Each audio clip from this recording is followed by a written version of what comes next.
Psst. Did you know that when the developer is at fault, you can demand the full amount of your investment? You can even demand for damages as you deem fit. Watch this video till the end.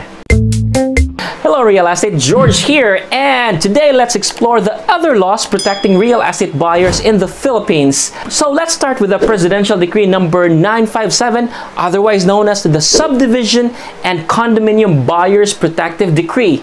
This was initiated by the late President Ferdinand Marcos on July 12, 1976 and applied with the latest revised implementing rules and regulations, or IRR, in 2009. So what does it do? The primary purpose of this decree is to protect the buyers of condominium projects and subdivision developments against misrepresentations and fraudulent activities of developers, sellers, and operators. So is the law relevant? Well, it's as relevant as it can ever be. If you have been noticing, a lot of real estate developers, especially here in the Philippines, have been constructing projects basically as long as there's land. It can be on top of a mountain, beachfront, commercial area, and even on top of a mall. These projects are usually sold at its development or construction phase with only artist layout and perspective to show for their potential investors as proof of concept. Throw in great presentations like world-class amenities and amazing designs and offerings, and I'm sure you would be attracted to investing.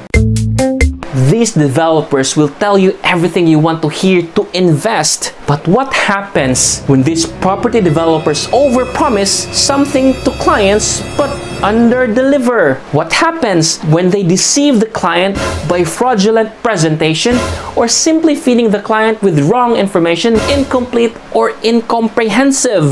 This is where the decree comes in. PD 957 comes in to resolve these problems and to protect the welfare of the property buyers like him.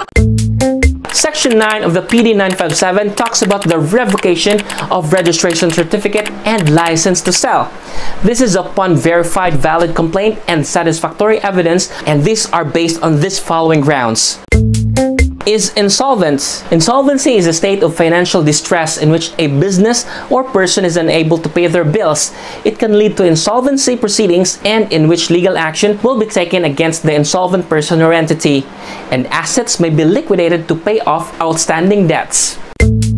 Has violated any of the provisions of this decree or any applicable rules and regulation of the authority or undertaking of his or its performance bond, or C, has been or is about to engage in fraudulent transactions, or D, has made any misrepresentation on any prospectus, brochure, circulator, or other literature about the subdivision project or condominium project that has been distributed to the prospective buyers, or E, is of bad business repute, or F, does not conduct his business in accordance with law or sound business principles.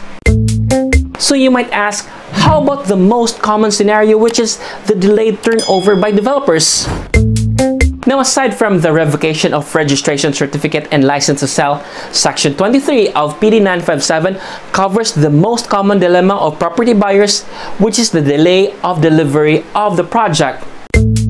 Section 23, or the non-forfeiture of payment, says that no installment payment made by a buyer in a new or existing subdivision or condominium project for the lot or unit he contracted to buy shall be forfeited in favor of the owner or developer when the buyer, after due notice to the owner or developer, desists from further payment due to the failure of the owner or developer to develop the project according to the approved plans and within the time limit for complying with the same. Such buyer may at his option be reimbursed the total amount paid, including amortization interest, but excluding delinquency interest, with interest thereon at the legal rate. So because of this, you have two options. Option A, you stop from further payment after due notice to the developer of the project and clearance from the DHSUD or the Department of Human Settlement and Urban Development, formerly known as HLURB, as mandated in the 2009 revised implementing rules and regulations for the decree. You demand to be reimbursed the total amount paid, including amortization interest, but excluding delinquency interest and interest thereon at the legal rate. Or the next option is you demand to hasten the turnover of your unit. The first option is usually if the buyer has waited long enough, let's say a couple of months or even years, and you consider this lost time as loss of income because your plan was to generate income using your property through rental or Airbnb.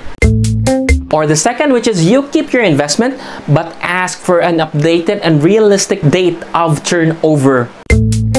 Now, I know both scenarios can be frustrating experience to the buyer, but you must stick with facts and prove your claim. If your communication with the developer is progressing, you don't need to go to court. Be clear about your disappointments, but be objective, especially when you talk to the sales staff, because they are not the decision makers, but they can help you negotiate with upper management. If you are going in this direction, I recommend these steps to accelerate progress of your case. Number 1 is you keep your payments updated and keep all receipts. Number 2, if bank guarantees was required, ensure that this is also accomplished with documents.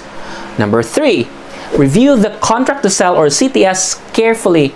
And number 4, consult with your lawyer and have a written demand notice or letter to be sent to your developer stating your complaint and demands.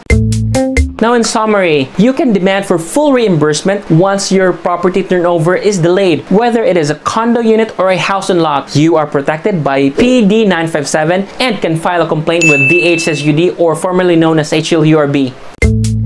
Unfortunately, the COVID-19 pandemic has stalled the real estate development, and this is a major reason for the delay of turnover and is actually not the developer's fault. So this is not covered by the presidential decree.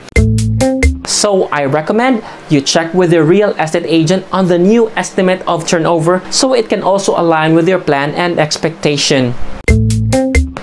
But nonetheless, real estate remains to be one of the best form of investment you can have. It is your way to prepare for your future and the future of your family. And there may be unexpected delays on the development of your condo or house and lot, but if the wait time is reasonable, you don't have to pull the trigger right away. As long as you remain in communication with your agent and the developer and they are transparent about the progress, then you should be okay. So once again, this is George Ryan Sarmago. Thank you for watching, and if you learned something, hit on the like button. Peace.